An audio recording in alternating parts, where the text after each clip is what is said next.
Hey everyone, how's it going? I hope you're all doing great and that you're following the 3H's of the channel.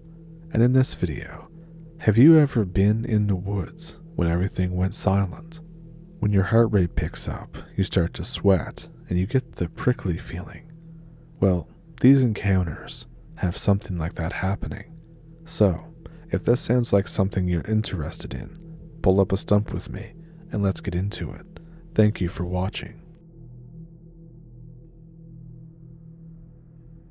So here's the one story I have. This was the other year in mid-January. It's Minnesota, so it's cold AF and icy. We were driving back from Thief River Falls to Red Lake with my girlfriend and her cousin at night. We were kind of squished together since my truck is a single cab. It must have been maybe minus 10 degrees with a wind chill of like minus 30. Then a snowstorm comes out of nowhere. Strong wind, heavy snow, and icy roads. This part of the highway sees barely any traffic. I was used to this kind of weather, so it's not really a big deal. I was just chugging along when we see this dude walking. He has a denim jacket, blue jeans, and black cowboy boots. I stop the truck. My girlfriend and her cousin are telling me to just keep going. Their excuse is that there's no room. They were right. But it's way too cold out to be walking. I make my cousin sit on my girlfriend's lap. The dude gets in. He's around middle-aged, long hair. He's a fellow Indian like us. His name is Abraham, but says people call him Ahab. We start to talking, just a friendly conversation. He says that he's going to Red Lake as well. He's actually really cool, a super chill guy. He starts telling us stories of his youth, his fishing exploits, his hunting. The stories are all really funny, really. After about 20 minutes or so, we're getting near Red Lake, maybe 5 minutes out. I ask him exactly whereabouts in Red Lake he lives. I'm met by silence. My girlfriend then yells in a panicky tone, "Where the hell is he? Where'd he go?" I look over, and he's just gone. For some reason, I slam on the brakes and kind of slide to the shoulder. We are freaking out. He was just right there, sitting and talking. The dude just vanished. Later on, we drove back home and talked about it. Since us American Indians are the superstitious type, we just presumed it was a spirit. Later, I talked to my girlfriend's grandma about this. She says that happens often. Apparently this dude Abraham died in a rollover in the 1970s. People pick him up all the time, and he vanishes, always before getting to Red Lake.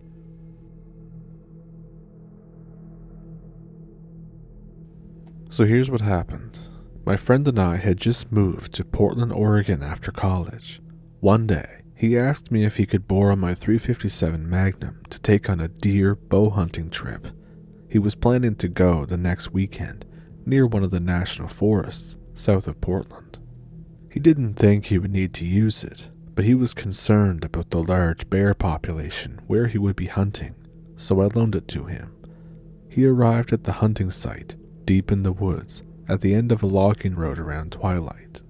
Wanting to start hunting the first thing the next morning, he rode his mountain bike in the dark to where he had hung his stand to spread some scent and make sure his shooting lanes were still open. As he was crouched down, dribbling doe and heat urine on a bush, he felt the presence of something behind him. He stood and turned, reaching for the only light that he had brought with him, one of those little keyring LED lights that turn on when you squeeze it. He squeezed the light on and saw a large set of eyes about 3 feet off the ground reflect back at him. The LED light was too weak to show anything else, just the reflection of those eyes. Thinking that this was a normal bear, or possibly a deer or another animal that would mistake him for an animal. After all, he was crouched down and smelled like deer urine. He stood up straight. He clapped his hands and said, "Get out of here," in a firm voice, expecting that the confused animal would bolt away when it realized he was human. His actions did not bring the expected result. Instead of turning and running away, the eye slowly rose to over 9 feet tall and took a step toward him. He felt an overwhelming sense of dread and quickly pulled out the .357 out of the holster, holding the revolver in one hand and the squeeze LED in the other. He backed away from the eyes. Every step that he took backwards, the eyes matched by advancing toward him, but always staying just out of the ring of light emitted by the keyring. In a short time, he was backed up against a large tree, which he used to protect his back while he watched the eyes observe him from 10 feet away. The eyes would weave back and forth like a large animal adjusting its weight from side to side. They would rise and lower slightly, like something was studying him from different angles. Even though he could never actually see the animal, he had a sense of something huge.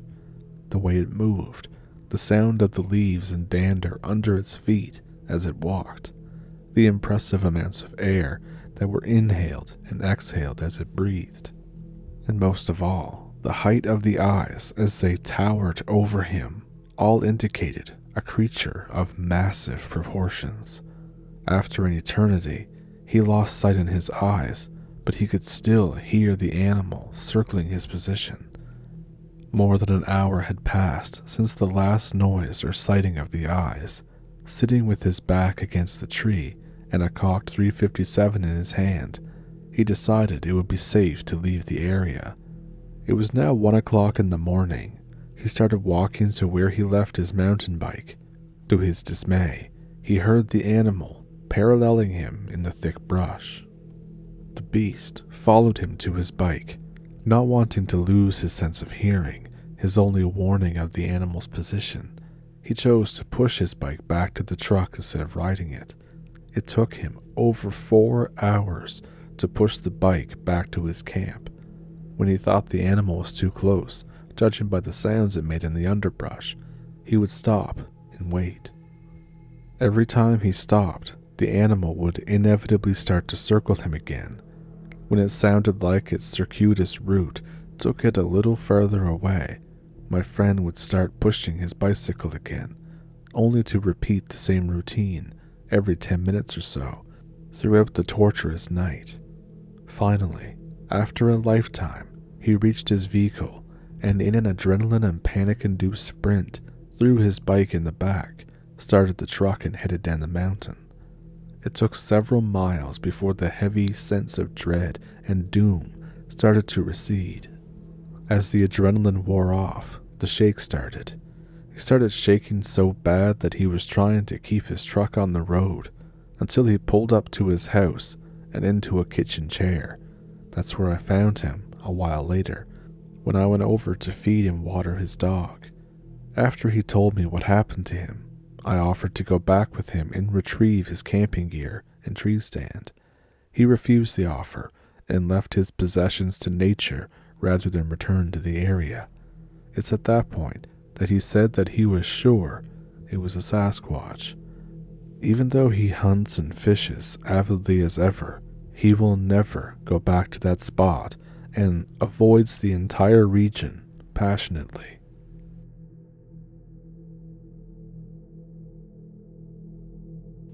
Okay, I used to be obsessed with those Goatman, Skinwalker, mimicry, any kind of cryptid stories for a long time, but I hadn't looked into it for a while by this point. And then on December 28th, 2014, this happened, and I had trouble sleeping for such a long time. Firstly, due to what happened, but also due to the proximity of my house. I was 21. I was a college senior from Connecticut, and while I lived in a semi-rural area, about 20 minutes to the closest supermarket or fast food place, I was going to school in Washington, D.C. Not the nice part either, the part where crackheads are a real thing, and cops are reassuring rather than troublesome. I've definitely seen some stuff in my day, if you catch my drift. It would be good to mention here that I'm not some glandular freak, but at the time, I was about 6'1" and 240 pounds. And it wasn't all muscle, that's not what I'm saying. I'm saying I could have dropped about 15 to 20 pounds. What can I say? I love to smoke weed and get drunk and eat. Sue me. But being the good student that I am, I picked a real major, accounting, and I was interning for a mid-sized PR firm doing accounting bitch work and getting paid about $20 an hour. College, though, was expensive, so I was delivering pizzas at night after the office closes. It's a cheap, drunk food kind of pizza place that has an absurdly large delivery radius. And it was about 20 minutes from my house, 5 minutes from the beach. My place is north of there, and we deliver probably another 15 minutes past my house. So basically, the further north that you go from the pizza place, the more rural it gets. I worked until close, and this occurred around 9:45 p.m. So at the time of this, I was in the back folding pizza boxes like a good little employee. The counter girl comes back with a delivery slip. She tells me that the customer sounded weird on the phone, kind of like he was talking through a fan, or his hands or something, and he was almost gurgling. My experience by this point in DC immediately made me think that it was a crackhead, although around here it's way more likely to be some benzo freak or a painkiller addict. I was automatically assuming that some weird interaction was going to happen. I've had plenty of those. I look at the address. I see it's kind of in the middle of nowhere. I'm a little mad because I don't want to drive that far, but I am the delivery driver. It's the weirdest ticket I've ever seen.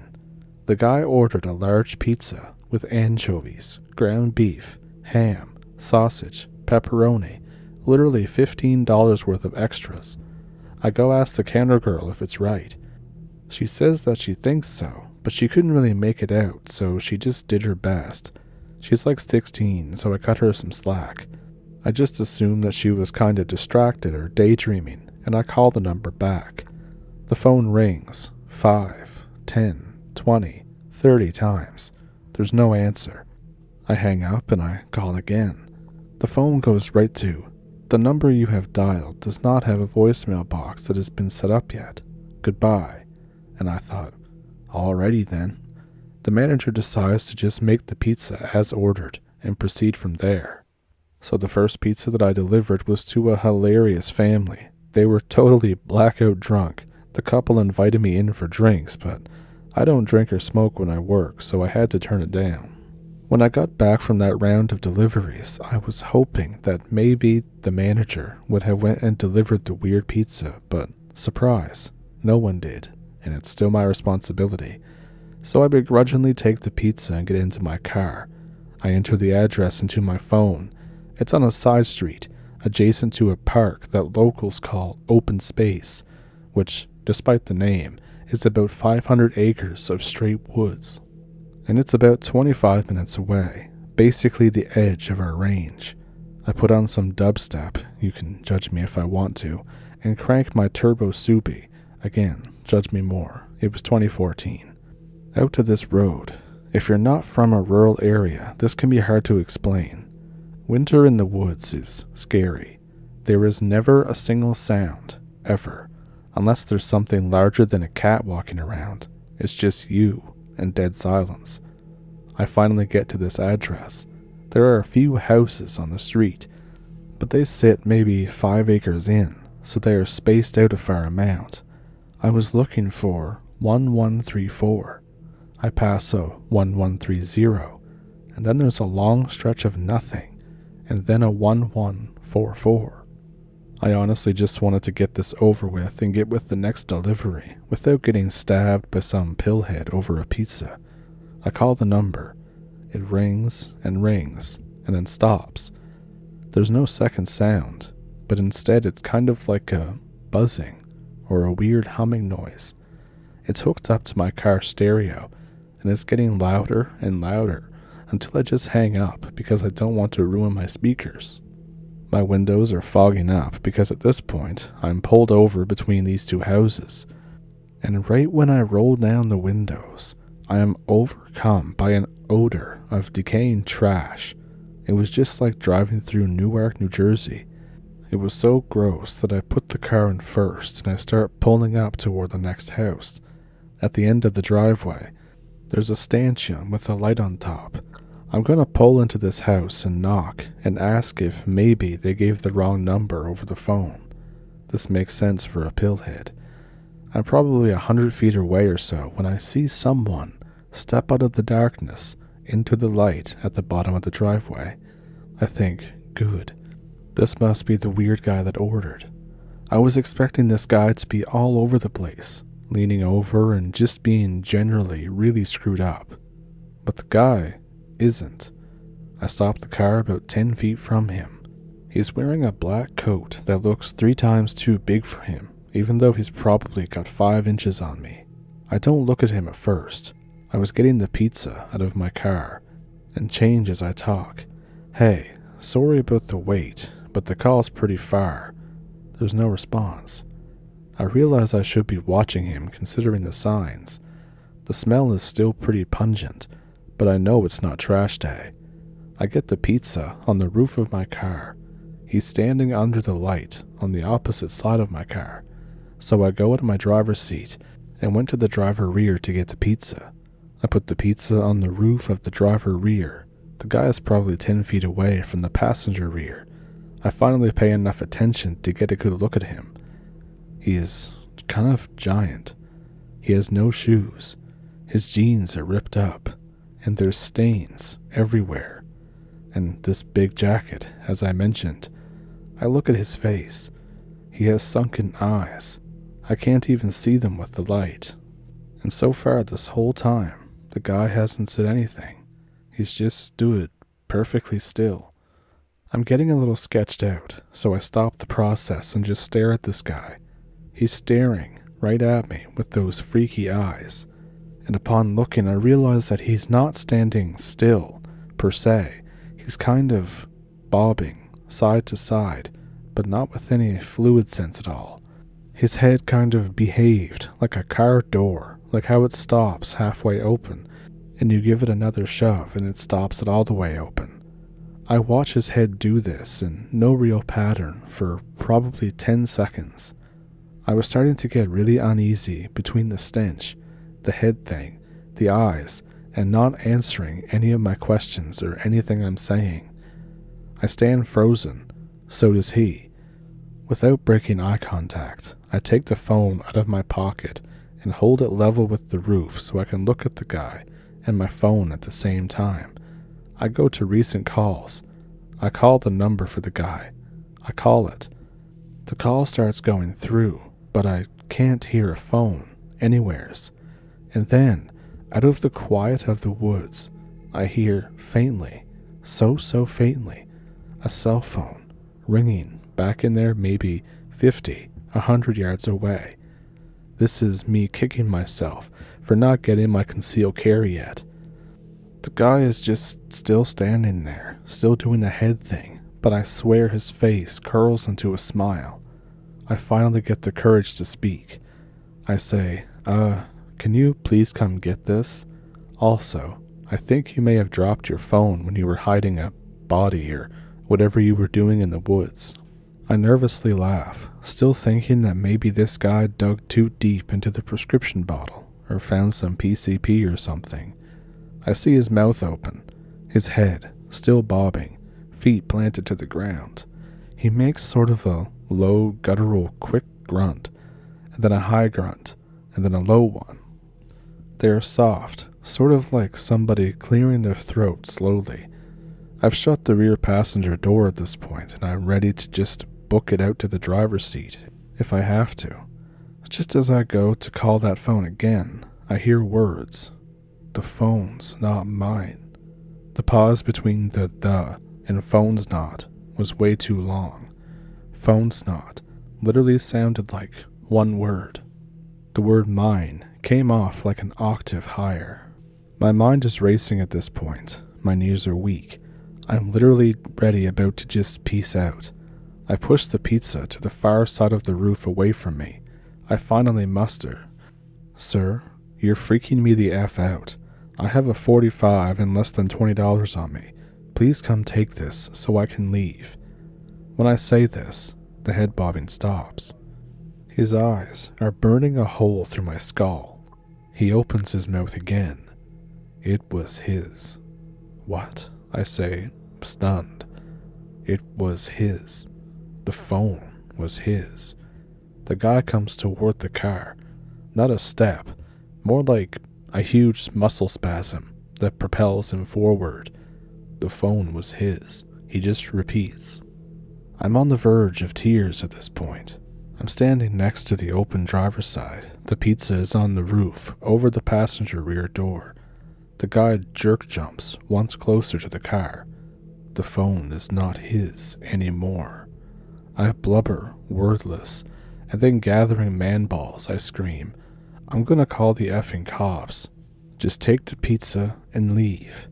I see this thing smile, his creepy smile, without moving his mouth. I hear him say in a completely different voice, a voice I've never heard before, go away, stop following me, I will call the police. In one big jerky motion, the thing reaches forward, takes the pizza off the top of the car, and places a couple round things that I later identify as quarters on the roof, surrounded by dark liquid that spreads all over the roof of my car. I don't even think. I just get back in the car and peel down the road. I leave the hot sleeve for the pizza. I leave the shit on the roof. I don't even close the door all the way. I go down the road about 80 for a quarter mile, pull a U-turn, because I don't want to get even more lost with this psycho out here. I whip down the road and pass the place where he was. There's now nothing, not even footprints. I finally get to the end of the road. There's a stop sign to merge with the main road. I look right to make sure it's clear. I look left. This thing's face is right up against my driver's side window. I tactically shit myself and peel down the road. I finally make it back to the pizza place. I'm shaking like bloody hell. I smoke a joint just to calm me down, which I never do when I'm working. I walk in the front door of the pizza place. I'm greeted with the, hey, that guy at the open space house just called back. He said you forgot some food, but he only ordered the pizza, right? He said come back. I don't know. I just started crying. I look at my phone, which had been thrown through the car with my driving. I have 14 missed calls from that number. I was literally in tears. All the voicemails are empty, except the last one. All I can hear is ragged breathing and these low grunts. I just bawl my eyes out in front of this girl. I didn't even care. I sit for 10 minutes to try and calm down. I remember the change on top of the roof. I go out to the car and turn on my flashlight. The roof of my car was covered in the most viscous, weird liquid that smells like blood, and I throw up immediately. In the panel gap between my trunk and the end of my rear window, I find the quarters. They're covered in the same maple syrup thick goop blood stuff, and stuck to it are soft little chunks of what I can only imagine is tissue. I go to open my car door. My blood turns to ice. There's a single line of blood going from the front quarter panel to the driver's side door. This thing tried to open my door when it was next to me at the stop sign. I go back in. I tell the counter girl to try and call the number again. She tries over and over, but the phone goes right to voicemail. The next morning, I give the number to my uncle, who is the police captain a few towns over. He says the number is from a burner phone, paid in cash, basically untraceable, and appeared to be off now. For a long time after that, I had to sleep with the lights on, and I just didn't get much sleep at all. I finished my schooling, I left that job, and just got the hell out of that entire area.